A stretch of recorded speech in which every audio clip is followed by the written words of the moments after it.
बिस्मिल्लाहिर्रहमानिर्रहीम। अस्सलाम वालेकुम डियर स्टूडेंट। उम्मीद है आप सब लोग खैरियत से होंगे और जहाँ भी होंगे खुश होंगे। Welcome back on my YouTube channel. आज हमारा जो है मिड टर्म्स का लास्ट लेसन है, लेसन नंबर 22, और जिसका टॉपिक है हमारे पास सिग्निफिकेंस ऑफ द सेटिंग।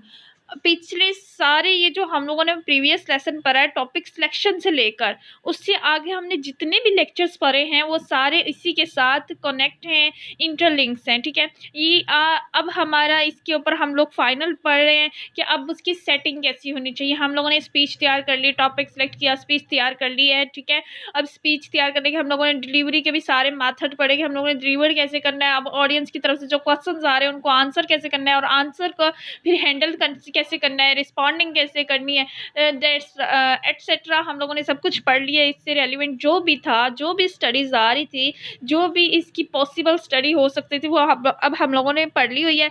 अब जो है कि सेटिंग कैसे होनी चाहिए जिस रूम में हम लोग जा रहे हैं। जाहिर सी बात है जब आप स्पीच के लिए जा रहे हैं तो आपको ईच एंड एवरीथिंग जो है उसके लिए प्रिपेयर होना पड़ता है, उसी के अकॉर्डिंग ही आपको सेट होना पड़ता है, अपनी स्पीच को सेट करना पड़ता है, वॉइस वगैरह को सबको सेट करना पड़ता है।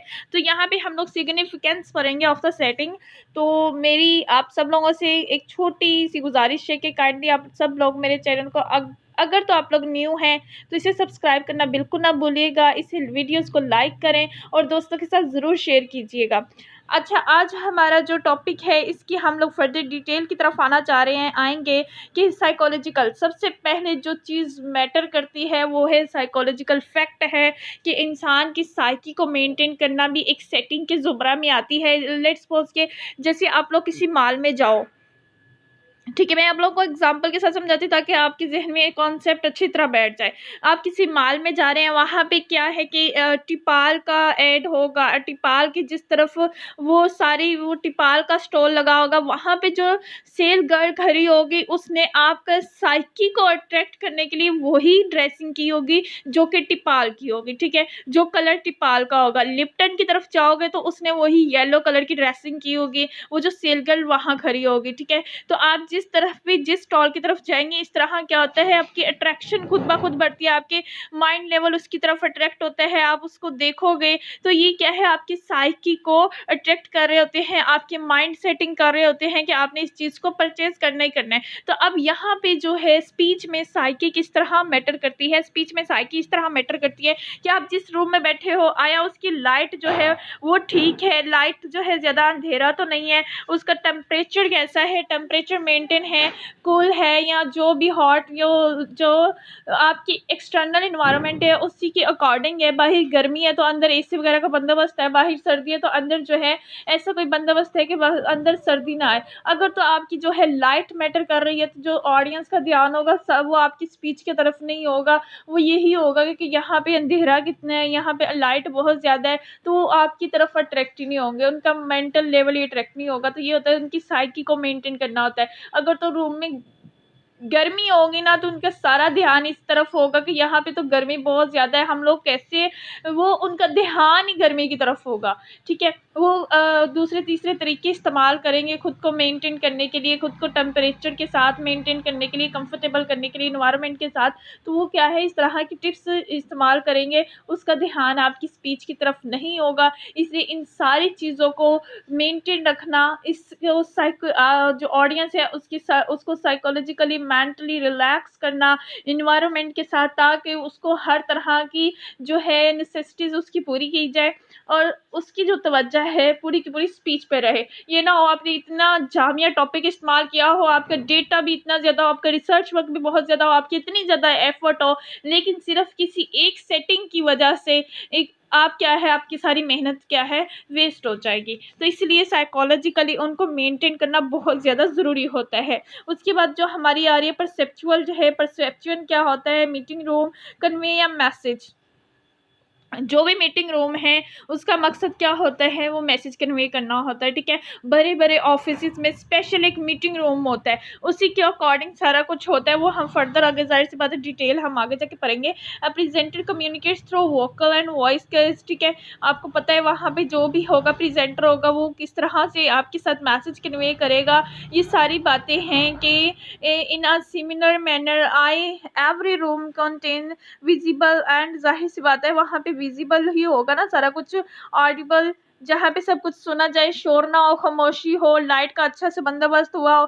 तो ये सारी चीज़ें क्या है, जो परसेप्शन है उसकी सारी जो रूम है उसके साथ, उसकी सेटिंग के साथ अटैच होंगी। उसके बाद आ जाती है स्पीकर कॉन्सेंट्रेशन को, या स्पीकर की कॉन्सेंट्रेशन क्या, ये भी बहुत ज़्यादा मैटर करती है कि जो स्पीकर की कॉन्सेंट्रेशन है, अगर तो गर्मी होगी तो स्पीकर का ध्यान भी किसी और की तरफ होगा, तो जो स्पीकर की कॉन्सेंट्रेशन है वो भी बहुत ज़्यादा मैटर करती है कि आपकी तरफ वो अपनी स्पीच जो है उसी के अंदर जाके, उसी के फील्ड के अंदर जाके स्पीच डिलीवर करे, जिस फील्ड के अंदर रहते हुए उसने तैयार की है।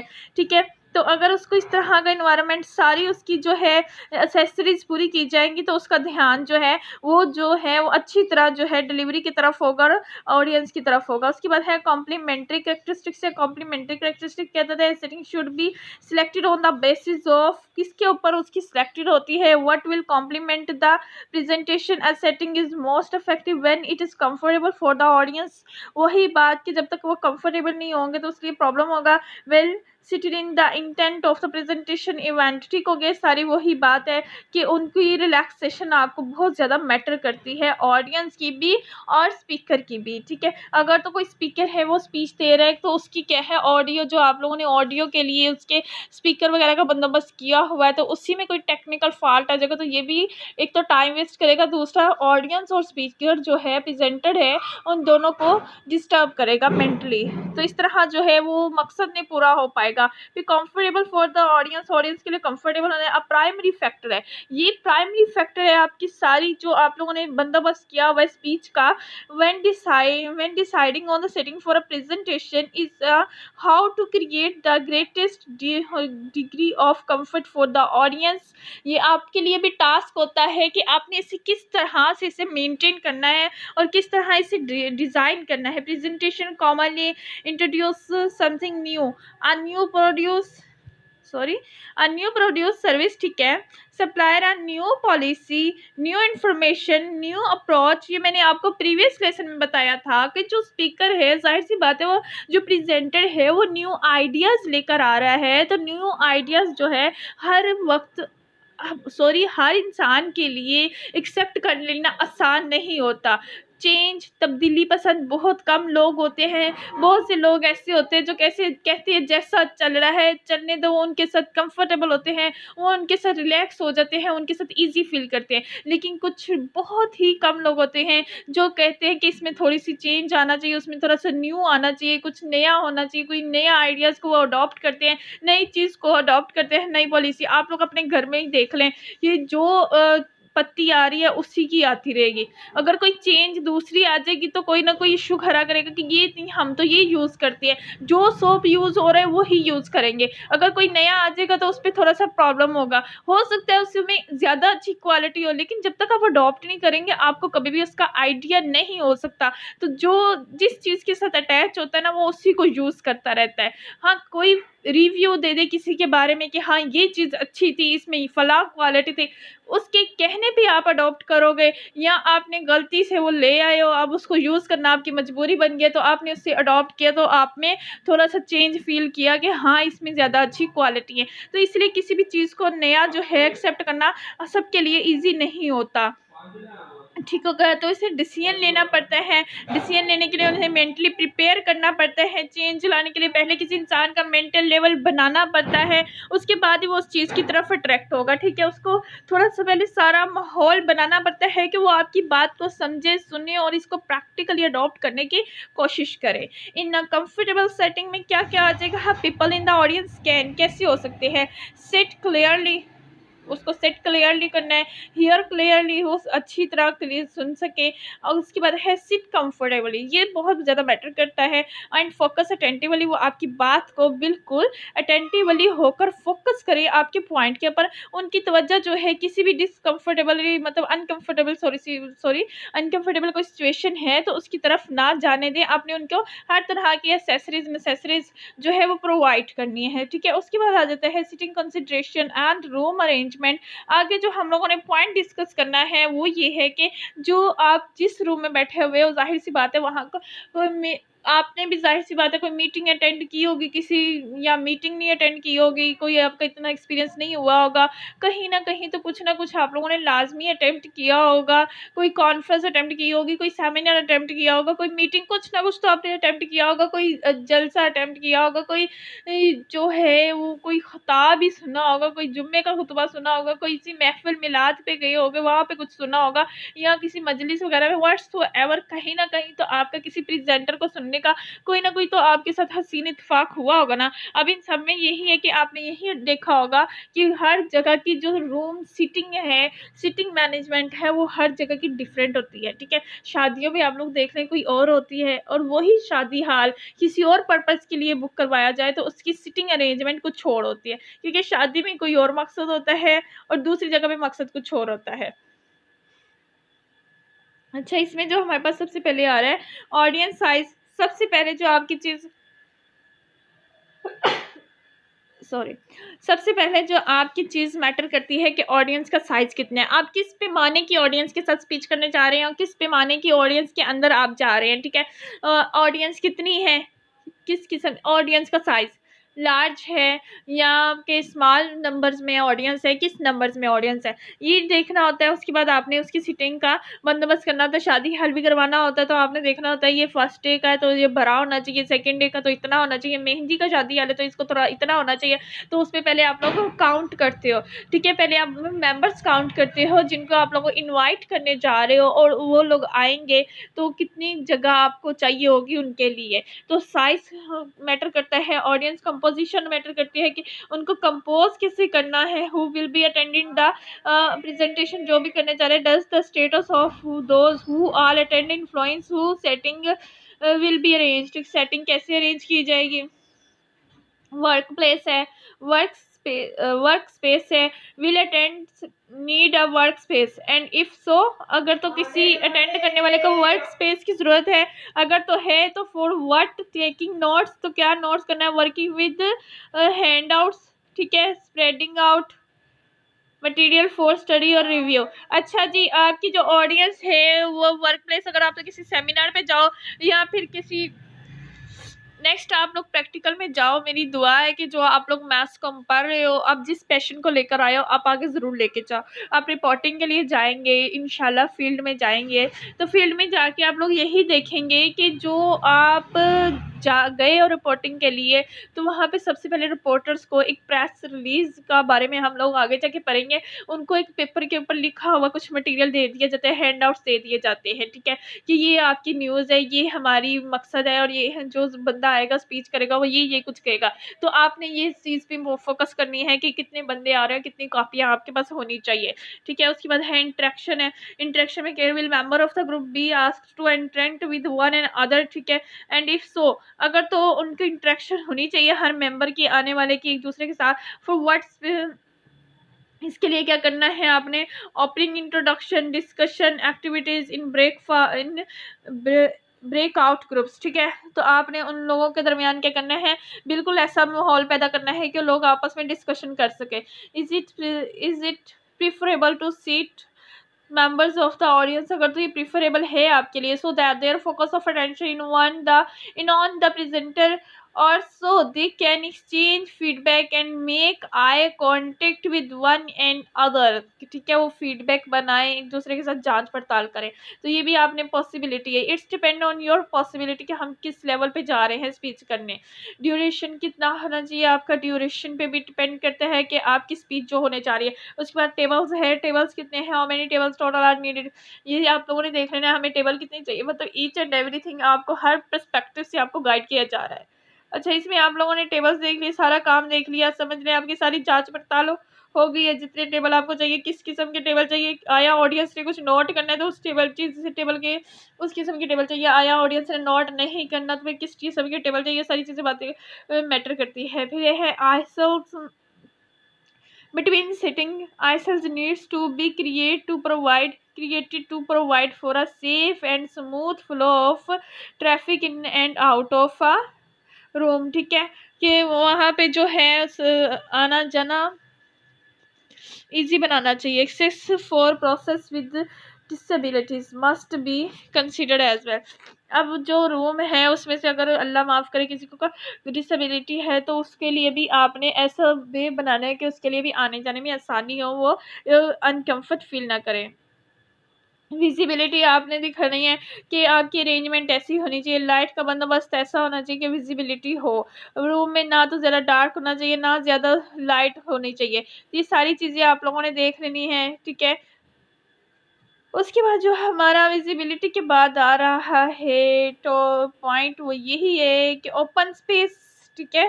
मेरा ख्याल यही पढ़ा था मैंने, बिल्कुल यही पढ़ा था। Open space if the time frame is such that a presentation include a break period, ठीक है। अगर तो इससे ब्रेक पीरियड चाहिए तो consideration should be gives to the area where people will gather during the break. तो ऐसा area भी आप लोगों ने बंदोबस्त करना है जहाँ पे लोग ब्रेक के दौरान इकट्ठे हो सके। कुछ जगह ऐसी होती है, कुछ मीटिंग ऐसी होती है कि ब्रेक हुई तो वहीं बैठे रहना है, 10 मिनट में आपने चाय पी बस खत्म की और वहीं से चाय उठाई चली। नहीं, आप लोगों ने इंटरेक्शन चाह रहे हो तो फिर अगर आप ऐसी चाह रहे हो तो फिर आपको ऐसा इन्वायरमेंट भी देना है, ओपन स्पेस भी आपको देनी पड़ेगी, ठीक है। ब्रेक हो गई, आप अपने इस मीटिंग रूम से बाहर जाके आप कैफेटेरिया में या किसी और जगह पे जाकर रिफ्रेशमेंट ले सकते हैं, या रिफ्रेशमेंट का बंदोबस्त जो है वो पीछे वाली जगह पे किया जाता है, किसी और जगह पे। अगर आप रिपोर्टिंग फील्ड में जाएंगे तो आपको इस चीज़ का भी आइडिया हो जाएगा, तब याद आएंगे आपको मेरी बातें कि हाँ ये रिफ्रेशमेंट का बंदोबस्त यहाँ पे है, ठीक हो गया। टाइप ऑफ सीटिंग अरेंजमेंट आगे है। सीटिंग अरेंजमेंट में क्या आ रहा है कि सबसे पहले हमारे पास जो आएगा conventional theatre style. Conventional theatre style में क्या होगा, with the theatre style arrangement people in the audience are seated in rows and column। अगर तो थिएटर स्टाइल है तो उसमें कैसे लोग बैठे होंगे, रोज एंड कॉलम में बैठे होंगे, ठीक है। रोज जैसी बनी होती है, विदाउट टेबल्स, वहाँ पे टेबल्स नहीं होंगे। कभी आप लोग स्टूडियो गए हो, सिनेमा हॉल गए हो, तो वहाँ पे क्या होते हैं, लोग ऐसे कॉलम में बैठे होते हैं, स्टेप बाय स्टेप नीचे की तरफ बैठे होते हैं, उनके आगे कोई टेबल नहीं होते। ये है थिएटर स्टाइल, ठीक है। थिएटर ड्रामास भी देखे, वहाँ उनके सामने भी ऑडियंस कैसे बैठी होती है, ये आप लोगों ने देख लेना है कि वहाँ के जो लोग हैं वो किस तरह बैठे होते हैं। लार्ज ऑडियंसेस है तो उसके लिए किस तरह की अरेंजमेंट होनी है। सिटिंग अरेंजमेंट की बात की जा रही है, अब उनको बिठाना कैसे है इस चीज़ की बात की जा रही है अब, ठीक है। उनकी स्पेस वगैरह जो भी आप लोगों ने उन्हें प्रोवाइड करनी है। ये हो गया हमारे पास थिएटर स्टाइल है। थिएटर स्टाइल जो सिटिंग होती है last comfortable for an audience, ठीक है, specially for presentation that last longer than an hour, ठीक है। ये वही सारी बातें हैं जिन्हें आप खुद पढ़ ले, आगे उन्होंने आपको ड्रा करके दिखाया हुआ है। ये है कुछ रो और कॉलम्स बने हुए हैं, इस तरह ऑडियंस बैठी हुई है, समझ ले, ये आपकी ऑडियंस बैठी हुई है और ये आपका प्रेजेंटर है जो आपको प्रेजेंट कर रहा है, जो आपको स्पीच दे रहा है। तो इसको आपने इसका नाम दे दिया थिएटर स्टाइल का। उसके बाद फिर ये कौन दूसरा है, दूसरी बात हमारे पास आ रही है। तो इसमें क्या है, सिमी सर्कल। सिमी सर्कल मतलब कि ना तो वो सर्कल है ना ही वो, यानी हाफ सर्कल है। हाफ सर्कल में ये आपका प्रेजेंटर बैठा हुआ है, ये आपका प्रेजेंटर है, ठीक है। इसके बाद ये जो है ये उसका प्रेजेंटर है और ये सारी जो है सर्कल में सेमी सर्कल हाफ सर्कल बना हुआ है, यहाँ पे क्या बैठी हुई है, ऑडियंस बैठी हुई है। तो ये डायग्राम से आप लोग समझते जाएं कि किस तरह इसकी बैठने की बात की जा रही है। अच्छा, उसके बाद जो हमारे पास दूसरी स्टाइल आ रहा है कन्वर्सेशनल क्लासरूम स्टाइल। तो कन्वर्सेशन मतलब कि इसमें कन्वर्सेशनल चाहिए तो ये देखिए, ये कुछ बच्चे या लोग ऐसे बैठे होंगे और उनके आगे टेबल है, ये आमने सामने बिठाए हुए हैं।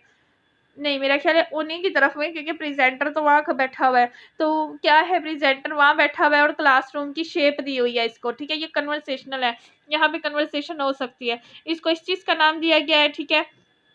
फिर हमारे पास आ रहा है टी फॉर्मेशन। इसमें भी आगे जाके हम लोग डायग्राम से समझेंगे, डिटेल आप लोग पढ़ते जाना, ठीक है। इस डिटेल में वही कुछ है, वही बातें हैं जो मैं आप लोगों को एक्सप्लेन करेंगे, सिर्फ आपका कॉन्सेप्ट। अब ये टी शेप में है, ये प्रेजेंटर आपका यहाँ पे है, यहाँ पे ऑडियंस बैठी हुई है, यहाँ आमने सामने ऑडियंस बैठी हुई है और यहाँ पे ऑडियंस बैठी है और ये उनके आगे कुछ टेबल पड़े हुए हैं। तो ये क्या है, टेबल, ये टी फॉर्म में बैठे हुए हैं, ये ऑडियंस बैठी हुई है और ये प्रेजेंटर है। तो इसकी क्या अरेंजमेंट, सिटिंग अरेंजमेंट क्या है, इसको टी फॉर्म का नाम दे दिया गया है। नेक्स्ट जो हमारे पास आ रहा है modified T formation. Modified T formation कैसी है, वो ऐसी है, टी देखेंगे बन टी ही रहा है लेकिन इसे मॉडिफाई कर दिया, थोड़ा सा इसमें एडवांसमेंट ला दी गई है, वो ये टी ही है, ठीक है। इधर मैं आपको जूम करके दिखाऊंगी, ये तो टी हो गया और ये जो इस तरफ ये वाला और ये वाला, ये वाला और ये वाला और ये वाला और ये वाला, इसको थोड़ा मॉडिफाई किया गया है, ठीक है। इस इधर भी ऑडियंस को बिठा दिया गया है, इसे क्या नाम दे दिया उन्होंने, इसको मॉडिफाइड कर दे दिया यू फॉर्मेशन। यू फॉर्मेशन जो यूजुअली इस्तेमाल होता है वो आपको होता है कॉन्फ्रेंस रूम में इस्तेमाल होता है। ये आपका प्रेजेंटर है, तो यहाँ पे ये जो है, कभी आप लोगों ने कॉन्फ्रेंस हॉल देखे हो या कोई कॉन्फ्रेंस होती देखी हो, तो वहाँ पे सेंटर में या इस साइड पे करके प्रेजेंटर बैठा होता है, यहाँ पे आमने सामने, और इधर जो है वो सारी ऑडियंस बैठी होती है। ये मीटिंग रूम में भी ऐसा होता है और कॉन्फ्रेंस रूम में भी ऐसा होता था। ये क्या होता है, ये यू फॉर्म होता है। उसके बाद यू फॉर्मेशन है, यू फॉर्मेशन में क्या है, इस तरह के बैठे हुए ऑडियंस सर्कल में, ठीक है। सर्कल में बेस भी फेब भी इसे कह सकते हैं, जो कि एग की होती है। वी फॉर्मेशन नेम से ही जाहिर है, ये देखें यहाँ पे प्रेजेंटर वहाँ पे है, और वी फॉर्म में जो है ये 3 टेबल्स लगाए गए हैं, 3 इस तरफ और 3 इस तरफ, और क्या है ऑडियंस को बिठाया गया है और प्रेजेंटर वहाँ पे है, ठीक है। हो गया, ये आप लोगों ने देखा नहीं, ये इसको वी फॉर्म का नाम दे दिया गया है। नेक्स्ट हमारे पास है वी फॉर्मेशन। वी फॉर्मेशन में भी कुछ इस तरह की ही होती है। तो ये आगे ये हमारे पास क्या थे, ये सिटिंग की अरेंजमेंट थी कि जिस तरह से लोगों को बिठाया जाता है। नेक्स्ट हमारे पास लाइटिंग है कि लाइटिंग हमारी किस तरह से होनी चाहिए। तो लाइटिंग जो है affects the room mood in a meeting room. मैंने आपको बताया था कि कोई भी चीज़ की कमी बेशी हो गई तो आपकी स्पीच का जो इतना मकसद है ना वो वैसा नहीं रहेगा। तो डिम लाइटिंग और डार्क लाइटिंग, प्रोड्यूसर जाहिर सी बात है रेडी, मतलब कि कोई डिम भी नहीं होनी चाहिए और ना ही ज़्यादा क्या होनी चाहिए। आपने ये देखना है कि आपकी स्पीच किस वक्त की है, ठीक है। वक्त के अगर तो दिन के वक्त की स्पीच है तो उसमें ज़्यादा लाइटिंग की ज़रूरत नहीं होती, सिर्फ इतनी को लाइट कर दीजिए कि हर बंदे की शक्लें नज़र आए। अगर तो प्रेजेंटर ने व्हाइट बोर्ड यूज़ करना है, प्रोजेक्टर यूज़ करना है, तो फिर तो लाइट का और बंदोबस्त होगा। व्हाइट बोर्ड यूज़ करना है तो और बंदोबस्त होगा, प्रोजेक्टर यूज़ करना है तो और बंदोबस्त होगा। तो ठीक है, आपने ना डिम ना डार्क, ठीक है, इस तरह की लाइट होनी चाहिए। उसके रूम पे डिपेंड करता है और वक्त पे भी डिपेंड करता है। अगर तो रात का वक्त है तो लाइट ज़्यादा बंदोबस्त करना पड़ेगा, ठीक है। ये सारी बातें आपकी हो जाएंगी। Lighting got it right. Next जो हमारा आ रहा है टेम्परेचर। टेम्परेचर मैंने आपको बता दिया था शुरू में, ये मेरे ख्याल है मैंने 2-4 बातें शुरू में डिस्कस करती थी कि जो जो साइड सी बात है कि आपका टेम्परेचर जो है ये भी आपका जो आउटर इन्वायरमेंट है, एक्सटर्नल इन्वायरमेंट है, उसी के अकॉर्डिंग ही आपको मेंटेन करना पड़ेगा। यहाँ आया कि बाहर गर्मी है या सर्दी, वही बात आगे आप लोग पढ़ लीजिएगा, इंशाल्लाह आपको समझ आ जाएगी। नेक्स्ट जो हमारा आ रहा है वो एयर क्वालिटी है। एयर क्वालिटी आपकी कैसी होनी चाहिए, इसमें हम पढ़े to prevent a room from becoming stuffy. इतने ज़्यादा आप लोग ना बिठा दें, जितने घुसा दें जितना कि रूम में बैठने की जगह नहीं है, तो आपने इस चीज़ से अवॉइड करना है। Meeting room should be well ventilated. एक तो वेल वेंटिलेटेड होनी चाहिए कि मतलब उसमें से हवा जो है उसका प्रॉपर बंदोबस्त होना चाहिए। When considering when considering prospective site for a presentation, a presenter should be allowed to unpleasant outdoor, मतलब कि आउटडोर जो भी है इसको अनप्लेसेंट नहीं बनाना। ये प्रेजेंटर को अनप्लेसेंट कर देगा। Older facilities for instance many small musty, ये सारी वो चीज़ें कि आपका जो रूम है वो वेंटिलेटेड होना चाहिए, उसमें ज़्यादा रश नहीं होना चाहिए, सफिकेशन से बचाना चाहिए, स्टफी नहीं होने देना। साउंड है, साउंड आपकी जो है वो इतनी को होनी चाहिए। अगर तो प्रेजेंटर के लिहाज से यहाँ पे बात की है तो जाहिर सी बात है साउंड इतनी होनी चाहिए कि एक आखिर में बैठा हुआ बंदा भी इसको सुन सके और इजीली समात फरमा सके, और उसके बाहर से शोर ना आए कि जो आपकी जो प्रेजेंटर है उसकी स्पीच जो है डिस्टर्ब हो। और माइक वगैरह को बंद चेक कर लिया जाए ताकि कोई जो है वो टेक्निकल फॉल्ट ना आए और ऑडियंस को स्पीच जो है वो जो पर्पस है उसका पूरा हो। तो लिहाजा ये आप लोगों के मिड टर्म हो गए हैं कंप्लीट। उम्मीद है आप सब लोग का अच्छे तैयारी होगी क्योंकि ये 14 मेरा ख्याल है हम 14 लेसन से स्टार्ट हुए हुए और सारा ही इंटरलिंक स्टडी पढ़ी है हम लोगों ने। 14 लेसन से लेकर अब तक हमने जितनी स्टडी पढ़ी है सारी इंटरलिंक पढ़ी है, सारी एक ही टॉपिक की फर्दर डिटेल पढ़ी है हम लोगों ने। तो ये आपकी मिड टर्म की सीरीज कंप्लीट हो गई है। Good luck for your mid terms. और मैंने आपको बोला था आप लोगों का अगर फर्स्ट सेमेस्टर में कोई कमी बेशी रह गई है, आप पूरी कोशिश करें कि अपना CGPA बेहतर बनाएं ताकि आपका CGPA ओवरऑल बहुत अच्छा बने। Good luck to all student, best of luck. और नेक्स्ट इंशाल्लाह हम लोग आपकी मिड टर्म के बाद पढ़ेंगे आपके फाइनल टर्म्स की सीरीज इंशाल्लाह।